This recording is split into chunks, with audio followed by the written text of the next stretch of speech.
Salve pessoal, aqui é Marquinhos Show para todo o Brasil e falando desse cenário político, hoje é dia 1º de janeiro, primeiro dia do ano, rumo a 2024, para quem vai disputar as eleições, as próximas eleições para vereador, prefeito em todo esse país maravilhoso.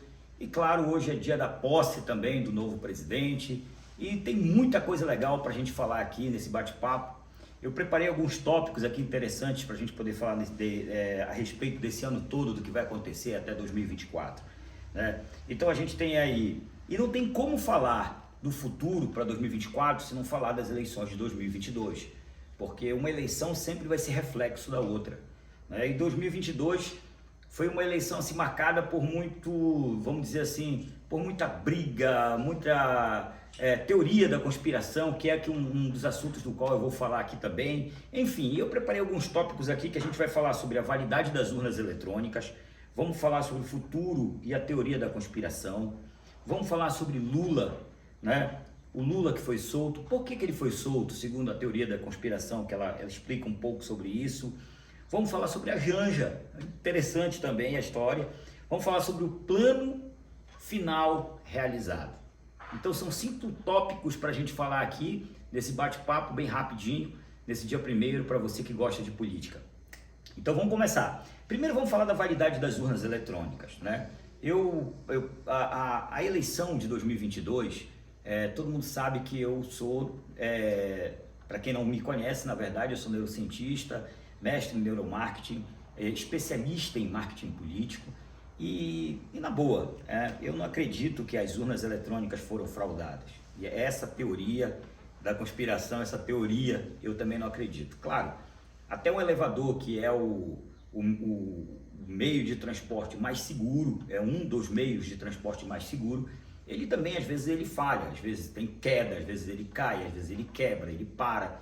Então, como qualquer outra urna, também num processo eleitoral gigantesco, onde várias urnas estão conectadas, várias urnas trabalhando, algumas máquinas irão, claro, dar pane, irão parar. Né? Mas eu não acredito que houve fraude nas eleições, até porque, preste bem atenção, nessas eleições houveram, na verdade, vários políticos que foram, de fato, eleitos, né? E grandes personalidades foram eleitas. Então, exemplo, eu trabalhei em Roraima, tá? Lá eu consegui fazer a eleição do governador Antônio Denário, que foi reeleito, né? No primeiro turno, por sinal. Ganhamos a eleição do senador do Dr. Irã, que foi um case de marketing, que saiu como senador, resolveu, na verdade, ali, decidiu, de fato, ele era deputado federal e decidiu sair a senador, justamente em agosto. Foi quando ele saiu do zero, do percentual de zero, e venceu uma eleição, inclusive, do grande político, né? O dinossauro da política, Romero Jucá. Mas ele ganhou essa eleição, então nós tivemos essa vitória lá. Então foram eleitos deputados federais, senadores, deputados estaduais, e além das grandes personalidades do Brasil que a gente tem que destacar, como Sérgio Moro, o General Pazuello, o Mourão, a Damares, o Deltan Dallagnol, a Rosângela Moura, a esposa do Sérgio Moro, foi eleita em São Paulo, o Nicolas Ferreira lá em Minas Gerais, né? E o próprio governador de São Paulo, o ex-ministro, o Tarcísio de Freitas. Então, por que não se questionou o erro das urnas para esse povo? Por que não se questionou o erro do Alexandre de Moraes, do ministro, em cima dessas outras urnas? Claro que existia um embate, um debate muito forte entre Lula e Bolsonaro, tá? Então, mas na minha visão, não houve fraude, não houve problemas em relação a isso. O Exército, inclusive, que depois foi muito cobrado sobre isso, o Exército que foi... hoje o Exército, na verdade, é o que está sendo massacrado, é o que está sendo punido, como se ele fosse o grande culpado, como se ele tivesse que realmente fazer um golpe. Então, as Forças Armadas estão de parabéns, fez a sua parte, mostrou a disciplina, mostrou a democracia, mostrou a transparência, mostrou as urnas, claro, que deram problemas, como eu falei, parecido com o caso do elevador e assim por diante. Mas, enfim, passando essa fase aí, o grande nó, na verdade, é que a eleição a gente ganha trabalhando a razão, colocando o lado racional, mas sempre aplicando a emoção nesta razão. Então, eu não posso falar só de emoção, eu não posso criar mentiras numa eleição. O candidato ele tem que falar a verdade, ele tem que ser o mais transparente possível, mas porém ele tem que saber falar isso com um toque emocional, porque o voto ele é emocional. O voto, infelizmente, nunca será racional. Ninguém vota racional. Não adianta. Quem tentar me provar que vota racional, eu mostro 100 mil coisas que a pessoa acaba votando pelo lado emocional. E só para validar o que eu estou falando, um dos pontos é: se você não leu o plano de governo do seu candidato a deputado estadual, federal, senador, governador, no caso de deputado estadual, federal e senador é chamado de plano parlamentar, e do governador plano de governo, assim como do presidente, então você já votou pela emoção, tá? E o voto emocional, ele te leva realmente, muitas das vezes, a defender a sua bandeira, a criar a expectativa de um novo tempo. Então você acaba brigando com a família, briga com o namorado, briga com a esposa, briga com amigos.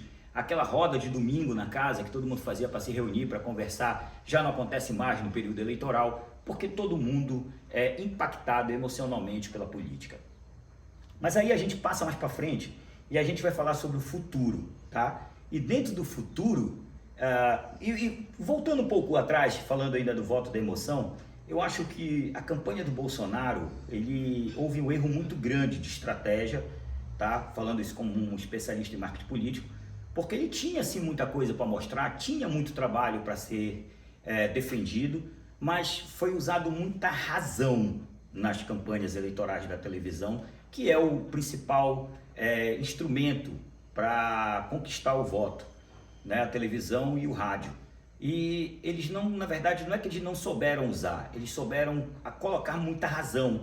Então teve muito enfrentamento, muita raiva, mostrar muito o que roubou, o que é errado, o que é a destruição. Enquanto do outro lado, o presidente eleito agora, o Lula, a equipe de comunicação dele foi muito inteligente, né? Soube usar a emoção, usaram com sabedoria a base da pirâmide de Maslow, né? Que diz que é a alimentação, que é a segurança, que é a moradia, que é a educação, a saúde. Então, eles souberam surfar nesse segmento, né? Enquanto que o Bolsonaro defendeu a ideia da pátria, a ideia da legalidade, que não estava errado, mas não teve uma emoção, não comoveu, não apaixonou, né? E do outro lado, a campanha do Luiz Inácio Lula da Silva comoveu, né?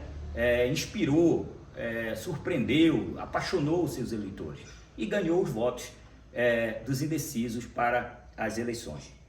Então, uma campanha eleitoral, ela não pode ser feita só de razão, ela tem que ser feita com inspiração, com emoção. O eleitor está ali, ele está indeciso e ele está gritando: me surpreenda, eu quero me apaixonar, me conquiste, dê o seu melhor, diga algo que eu preciso, o que eu ganho votando em você. Então, isso é importante numa eleição, saber fazer um bom marketing eleitoral. E eu lembro de estar lá no Rio de Janeiro, dentro do clube do Exército, dos oficiais do Exército, conversando com o General Pazuello, que é meu amigo, né, do qual eu trabalhei no Ministério da Saúde, até para que as pessoas não pensem: é o Marquinhos Lula. Não tem nada a ver esquerda e direita aqui, tá? Eu trabalhei dentro do Ministério da Saúde, junto com o ministro Pazuello na época, fui o responsável pelo lançamento da campanha da vacinação nacional nesse país, onde a gente criou uma campanha emotiva, uma campanha que mostrava realmente que as pessoas precisavam ser vacinadas,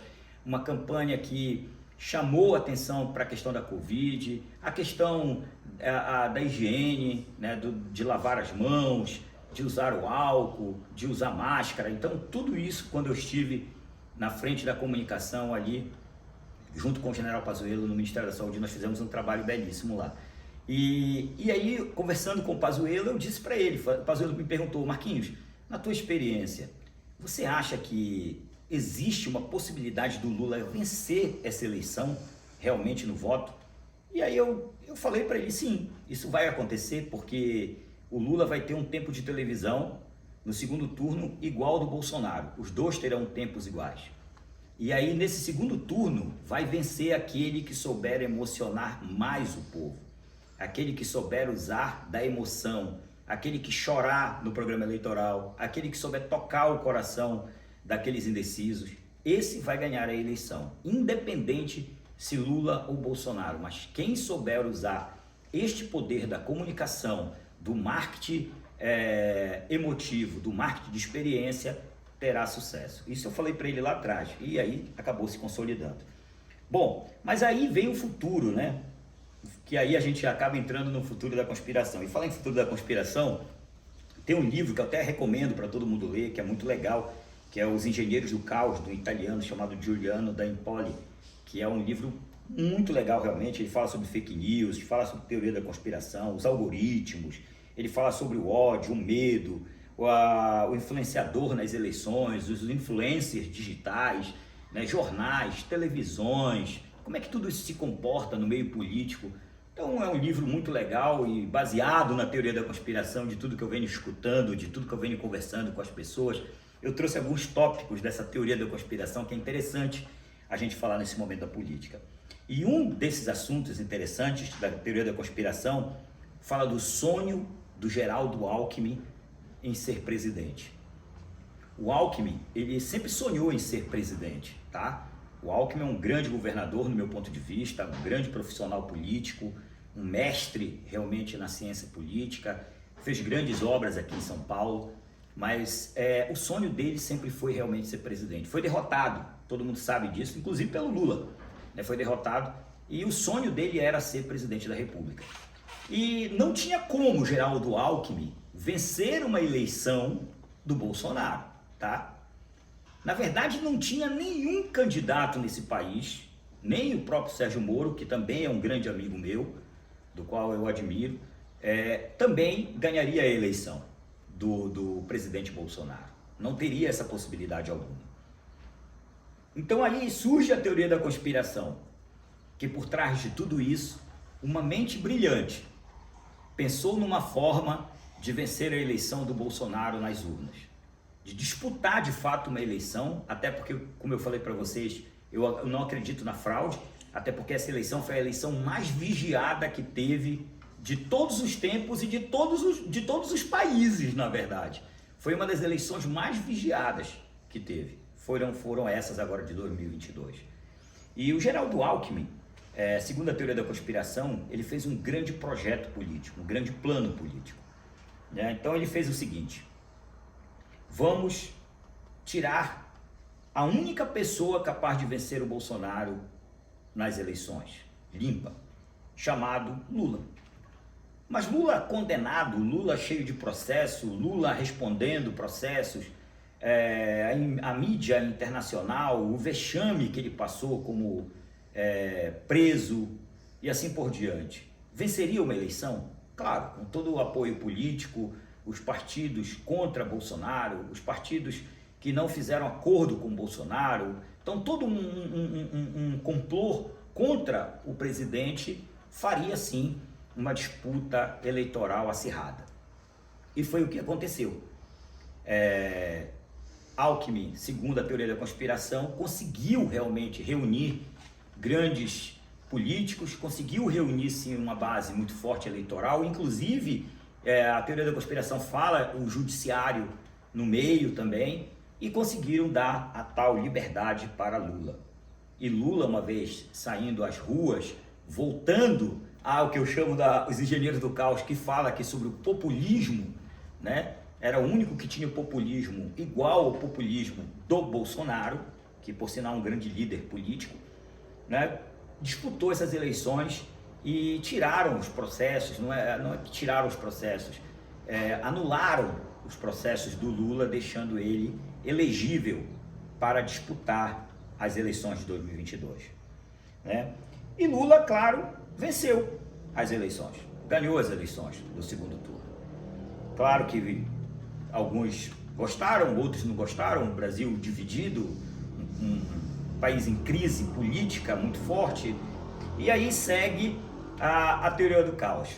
Mas Lula não poderia ganhar uma eleição uma vez que estava viúvo. E como Lula poderia ganhar uma eleição se ele não tinha uma mulher forte do seu lado?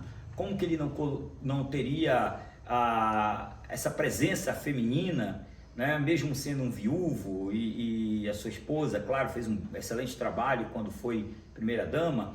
Mas como cobrir tudo isso? Como colocar esse Lula família de volta para que falasse com as famílias brasileiras, onde esse seria o mote principal, a família, nas eleições? E aí, a teoria da conspiração diz que o casamento do Lula foi arranjado, né? A teoria da conspiração fala que a Janja foi uma esposa arranjada. Colocaram a Janja para ser a esposa do Lula, né? Uma namoradinha, onde o Lula, com todo o seu vigor físico, né? Casaria com a Janja logo após a sua soltura e seria a sua esposa, né, para mostrar isso para a população brasileira, que ele tinha realmente uma esposa, que agora o Lula é família, que o Lula casou de novo, enfim. Mas a teoria da conspiração fala que isso aí foi uma criação do marketing.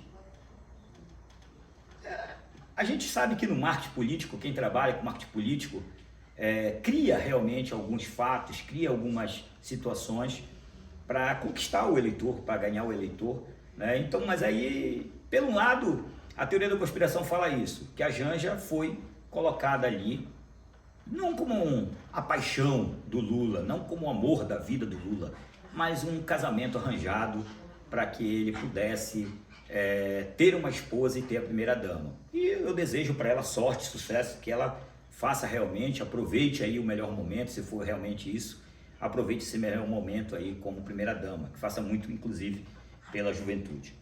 Aí vem o quinto ponto, que aí sim, agora o plano consolidado do Geraldo Alckmin. Mas para que isso pudesse acontecer, havia um medo também, dentro da teoria da conspiração, o medo que o Bolsonaro, junto com as Forças Armadas, viessem dar um golpe militar e tomassem o poder. E o próprio presidente Bolsonaro falou que muitos falaram isso para ele, né? Inclusive na live do qual ele se despediu, ele falou que falaram isso para ele, mas que ele preferiu honrar a democracia. E eu acho isso muito legal, achei muito honesto da parte dele. O próprio general Mourão, presidente da República em exercício, na sua fala também falou sobre isso, sobre a culpa, né, que estão querendo agora colocar no Exército. E eu acho que o Exército tem que seguir realmente a lei, a ordem e tudo mais. E um dia, eu desci no aeroporto em São Paulo, peguei um táxi e o taxista virou para mim, vi que tinha a bandeira do Brasil no carro dele e tudo mais. Aí ele vira para mim e fala assim mesmo: você estava falando com alguém aí, eu escutei, você estava falando sobre marketing político, esses tanques que estão se movimentando de guerra, essas compras do edital de armas letais e não letais do Exército, a tropa que está sendo convocada, até mesmo os que estão de férias, você acha que tudo isso é para preparar o grande golpe no Brasil? Aí eu tive que ser sincero com meu amigo taxista naquele dia e falei para ele: não, olha, na verdade não é nada disso. Tudo isso que está sendo preparado, tudo isso que está sendo montado é para cumprir realmente a lei e a ordem no dia da posse do presidente Lula. Porque esse é o dever do Estado, esse é o dever das Forças Armadas, cumprir a lei e a ordem no país, né? E aí o rapaz ficou meio triste, né? Porque ele achava que eu ia falar: não, olha, eu acredito também que vai dar um golpe. E eu expliquei para ele por que não daria o golpe. Porque o grande mentor por trás de tudo isso, chamado Geraldo Alckmin, foi muito inteligente. E ainda logo quando Lula ganhou a eleição, dias após a vitória, eles já sentaram para conversar com o Comando Maior do Exército, já nomearam ali de prontidão os futuros chefes de Estado, generais, o brigadeiro, o almirante.